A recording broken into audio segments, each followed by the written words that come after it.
प्रिय विद्यार्थियों, आज हम अध्ययन करेंगे समष्टि अर्थशास्त्र इकाई 2 मुद्रा एवं बैंकिंग, अध्याय 3 मुद्रा एवं बैंकिंग। इसमें 4 प्रश्न आते हैं। 8 नंबर का ये पाठ है। इसके अंदर आज हम पढ़ेंगे केंद्रीय बैंक कार्य एवं शाख नियंत्रण, credit, central bank functions and credit control. केंद्रीय बैंक द्वारा शाख नियंत्रण के उपायों का विस्तार से वर्णन कीजिए, या केंद्रीय बैंक द्वारा शाख नियंत्रण के अपनाए जाने वाले उपायों का विस्तार से वर्णन कीजिए। इस प्रकार का ये आपके बड़ा प्रश्न है, वो आ सकता है। तो इसके अंदर सबसे पहले आप ये चार्ट बनाइए। केंद्रीय बैंक की शाख नियंत्रण की रीतियाँ, तो इसमें 2 प्रकार की रीतियाँ हैं। परिमाणात्मक यानी मात्रात्मक शाख नियंत्रण, क्वांटिटेटिव क्रेडिट कंट्रोल, और दूसरी होती है गुणात्मक या चयनात्मक शाख नियंत्रण यानी क्वालिटेटिव क्रेडिट कंट्रोल। परिमाणात्मक में देखते हैं तो इसके अंदर 7 उपाय है, मेजर्स है, उपकरण है। जैसे बैंक दर है, बैंक रेट है, खुले बाजार की क्रिया है, ओपन मार्केट ऑपरेशन ओएमओ है, नगद कोषानुपात में परिवर्तन है सीआरआर है, वैधानिक तरल कोषानुपात में परिवर्तन है एसएलआर है, रेपो रेट में परिवर्तन है, reverse repo rate, margin standing facility है MSF। इसी प्रकार इसके अंदर आप देखते हैं गुणात्मक में या चयनात्मक शाख नियंत्रण है, सीमांत आवश्यकता है, मार्जिन रिक्वायरमेंट है, शाख राशनिंग है, राशनिंग ऑफ क्रेडिट है, नैतिक अनुनय या दबाव है, मोरल्स ये आपके इस प्रकार है, और प्रचार प्रसार है, प्रत्यक्ष कार्रवाई डायरेक्ट एक्शन है, और विज्ञप्तियां हैं। मात्रात्मक उपाय हम देखते हैं क्वांटिटेटिव मेथड्स। इन उपायों के अपनाने से प्रत्यक्ष रूप से कुल शाख की मात्रा पर प्रभाव पड़ता है, किंतु शाख किस उद्देश्य के लिए उपलब्ध करवाई जा रही है वो अप्रभावित रहती है। देखिए आप, सीधा असर पड़ता है। ये उपाय केवल शाख की मात्रा पर विशेष ध्यान देते हैं, न कि शाख की दिशा पर। जब देश की अर्थव्यवस्था में मुद्रा की तरलता की मात्रा का आधिक्य अथवा कमी हो जाती है तो केंद्रीय बैंक शाख की मात्रा और लागत को नियंत्रित करने के लिए जिन उपायों को अपनाता है उन्हें मात्रात्मक या परिमाणात्मक उपाय कहा जाता है। शाख नियंत्रण के लिए भारत जैसे विकासशील देश में अपनाए जाने वाले मात्रात्मक उपाय इस प्रकार है। देखिए आप, बैंक दर नीति। बैंक दर केंद्रीय बैंक द्वारा शाख नियंत्रण का सर्वाधिक प्रचलित उपाय है। इसका उपाय केंद्रीय बैंक अपने अधीनस्थ बैंकों की ऋण देने की क्षमता को प्रत्यक्ष रूप से प्रभावित करते हैं। बैंक दर वह है जिस दर पर केंद्रीय बैंक अपने व्यापारिक बैंकों को ऋण उपलब्ध करवाता है। बैंक दर वह दर है जिस पर केंद्रीय बैंक व्यापारिक बैंकों के विनिमय बिलों की पुनर्कटौती करता है।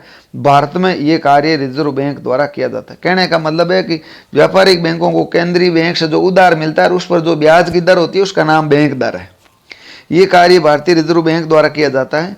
देश में शाख की मात्रा कम करनी होती है तब केंद्रीय बैंक बैंक दर को बढ़ा देता है। शाख में कमी करनी है तो बैंक दर को बढ़ा देता है, जिससे व्यापारिक बैंकों के लिए ऋण महंगे हो जाते हैं और उनकी शाख देने की क्षमता है वो घट जाती है। देखिए, बैंक दर बढ़ाते हैं तो व्यापारिक बैंकों को ऋण महंगी दर से मिलता है, तो आगे भी वो महंगी दर से देगा। तो अपन ने पढ़ा था शाख निर्माण में RRR आवश्यक रिजर्व अनुपात, वो बढ़ जाता है, और वो बढ़ता है इसका मतलब है कि शाख निर्माण की क्षमता वो घट जाती है। इसके विपरीत शाख का विस्तार करने के लिए बैंक दर घटा दी जाती है और व्यापारिक बैंक सस्ते ऋण केंद्रीय बैंक से प्राप्त कर आगे लोगों को अधिक शाख या ऋण उपलब्ध करवा पाते हैं। तो ये आपका बैंक दर वाला हो गया। खुले बाजार की क्रियाएं, ओपन मार्केट ऑपरेशन OMO। केंद्रीय बैंक द्वारा सरकारी प्रतिभूतियों को खरीदने और बेचने की प्रक्रिया को खुले बाजार की क्रियाएं कहा जाता है। यानी सरकारी जो प्रतिभूतियां होती है उसको बाजार में क्रय विक्रय करती है, तो ये खुले बाजार की अर्थव्यवस्था में शाख का नियमन करने हेतु केंद्रीय बैंक इस प्रकार की क्रियाओं का प्रयोग करते हैं। जब अर्थव्यवस्था में शाख की मात्रा कम करनी होती है तो केंद्रीय बैंक अपने पास संचित प्रतिभूतियों को वाणिज्यिक बैंकों को बेचना शुरू कर देते हैं, जिससे उनके पास नगद कोषों में कमी आ जाती है और शाख की मात्रा घट जाती है। यानी प्रतिभूति बेचते हैं तो व्यापारिक बैंकों के या लोगों के हाथ में तो प्रतिभूति रहती है, रुपया केंद्रीय बैंक में चला जाता है। इसके विपरीत यदि केंद्रीय बैंक सरकारी प्रतिभूतियों को खरीदना शुरू करती है तो बैंकों के पास नगद कोषों में वृद्धि हो जाती है, जिससे बैंक अधिक ऋण स्वीकृत कर पाते हैं। इससे अर्थव्यवस्था में शाख का विस्तार होता है। तो बहुत अच्छा बात है। इसी प्रकार नगद कोषानुपात और वैधानिक तरलता अनुपात CRR और SLR में परिवर्तन, यानी आपके केंद्रीय बैंक शाख नियंत्रण के लिए नगद कोषानुपात कैश रिजर्व रेशियो एंड वैधानिक तरलता अनुपात स्टैट्यूटरी लिक्विडिटी रेशियो या स्टेटरी लिक्विडिटी रेशियो दोनों उपकरण का उपयोग करता है। नगद कोषानुपात CRR कैश रिजर्व रेशियो व्यापारिक बैंकों द्वारा अपनी जमाओं का एक निश्चित अनुपात धनराशि के रूप में केंद्रीय बैंक के पास रखना अनिवार्य होता है, जिसे नगद कोषानुपात कहते हैं। व्यापारिक बैंकों द्वारा अपनी जमाओं का एक निश्चित अनुपात धनराशि के रूप में केंद्रीय बैंक के पास रखना अनिवार्य होता है, जिसे नगद कोषानुपात कहते हैं। वैधानिक तरलता अनुपात बैंकिंग विधान के अनुसार बैंकों को अपनी कुल संपत्ति का एक निश्चित अनुपात अपने पास तरल या नगद रूप में रखना अनिवार्य होता है, जिसे वैधानिक तरलता अनुपात कहते हैं, स्टेटरी लिक्विडिटी रेशियो कहते हैं। बैंकों को अपनी कुल संपत्ति का एक निश्चित अनुपात अपने पास तरल या नगद रूप में रखना अनिवार्य होता है, जिसे वैधानिक तरलता अनुपात कहते हैं। जब केंद्रीय बैंक को शाख का विस्तार करना होता है तो दोनों अनुपातों को कम कर दिया जाता है। देखिए, ये घटा देते हैं, इसका मतलब है कि शाख निर्माण ज्यादा होगा। इसके विपरीत शाख में संकुचन या कमी करनी होती है तो दोनों उपायों में वृद्धि कर दी जाती है। रेपो रेट वह दर जिस पर वाणिज्यिक बैंक RBI से अल्पकालीन राशियां प्राप्त करता है। अल्पकालीन उधार का नाम जो ब्याज दर होती है वो रेपो रेट कहलाती है। रिवर्स रेपो रेट वह दर जिस पर वाणिज्यिक बैंक अपनी फालतू तरलता अल्पकाल के लिए RBI के पास पार्किया जमा करते हैं। यानी रेपो रेट का उल्टा, अगर इनके पास वाणिज्यिक बैंकों के पास कोई राशि पड़ी है और कम समय के लिए रिजर्व बैंक में जमा करते हैं तो उसके लिए जो मिलती है वो है। अब बात आती है गुणात्मक उपाय, क्वालिटेटिव मेजर्स। केंद्रीय बैंक द्वारा शाख नियंत्रण हेतु कुछ गुणात्मक उपाय भी अपनाया जाता है, जिसका उद्देश्य अर्थव्यवस्था के विशिष्ट क्षेत्र में शाख को सीमित करना होता है। शाख का प्रवाह अनुत्पादक से उत्पादक क्षेत्रों की तरफ करने का प्रयास केंद्रीय बैंक की चयनात्मक शाख नियंत्रण रीतियों द्वारा किया जाता है। देखिए, यानी इस प्रकार ऋण नहीं देते हैं जिसमें अनुत्पादक क्षेत्र के होते हैं ऋण, तो वो नहीं देते हैं। उत्पादक क्षेत्रों तो ये वहाँ गुणात्मक मेजर्स काम आते हैं। चयनात्मक शाख नियंत्रण केंद्रीय बैंक द्वारा विशिष्ट क्षेत्रों एवं विशिष्ट अनावश्यक आवश्यकता वाले समूह के लिए चयनात्मक शाख नियंत्रण के उपाय अपनाए जाते हैं, जो इस प्रकार है। ऋण की सीमाओं में परिवर्तन करना, मार्जिन्स यानी बाउंड्री तय कर देते हैं कि इस क्षेत्र के लिए आप इतना ऋण देंगे, इसके लिए इतना देंगे। विनिमय बिलों की ब्याज दरों या कटौती दरों में भिन्नता रखना, यानी उनकी दरें अलग अलग है। जैसे आप अगर कृषि में ऋण लेते हैं तो इसकी 4% रहेगी, शिक्षा में लोगे 2% रहेगी, इसी प्रकार और है तो उसका अलग अलग। विशिष्ट क्षेत्रों में ऋण की जांच और नियंत्रण करना, विलासितापूर्ण वस्तुओं के ऋण की अलग अलग किस्त निर्धारण करना।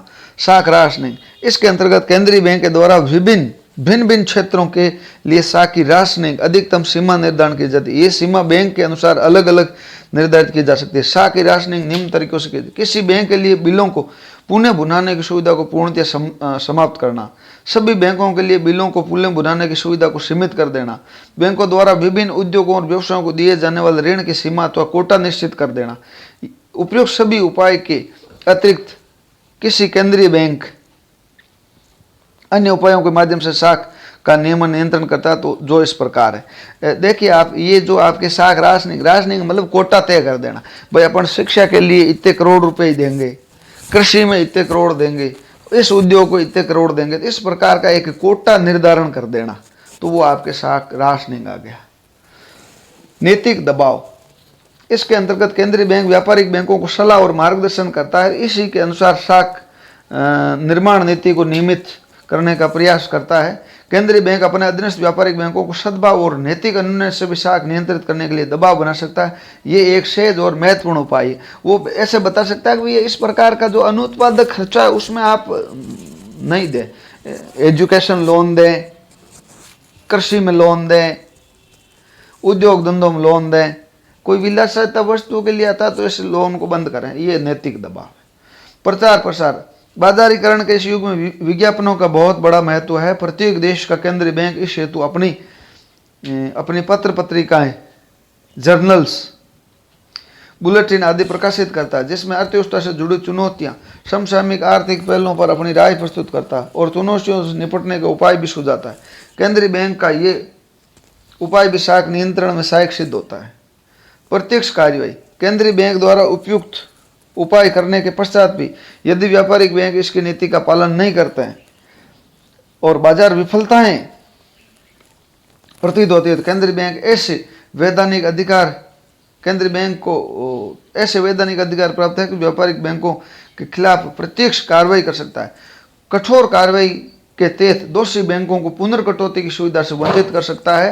रिजर्व बैंक के द्वारा शाख नियंत्रण के लिए किए गए उपायों में इसे सबसे कठोर कार्रवाई माना जाता है, अतः ये उक्त उपाय व्यवहार में कम में प्रयोग में लाया जाता है।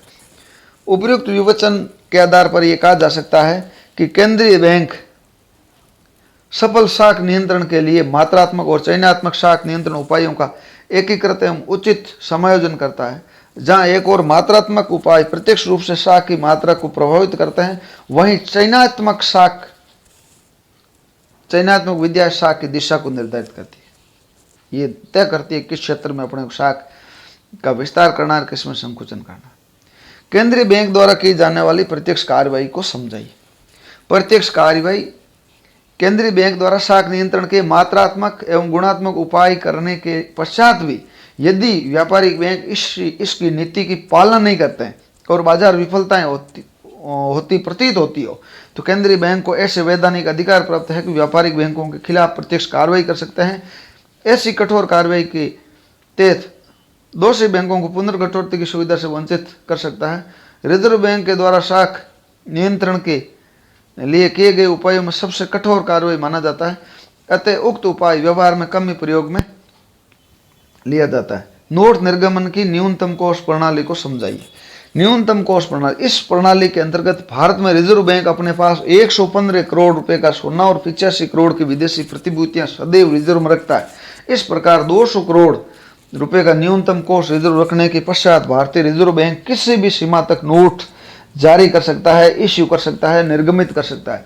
भारत में 1956 से ही इस प्रणाली का उपयोग नोट निर्गमन हेतु किया जा रहा है। इससे पहले आनुपातिक नोट निर्गमन प्रणाली थी। नोट निर्गमन करना आरबीआई एक्ट 1934 की धारा 24 के अनुसार ये 2, 5, 10, 20, 50, 100, 500, 1000, 2000, 5000 वे 10,000 के नोट प्रचलित कर सकता है।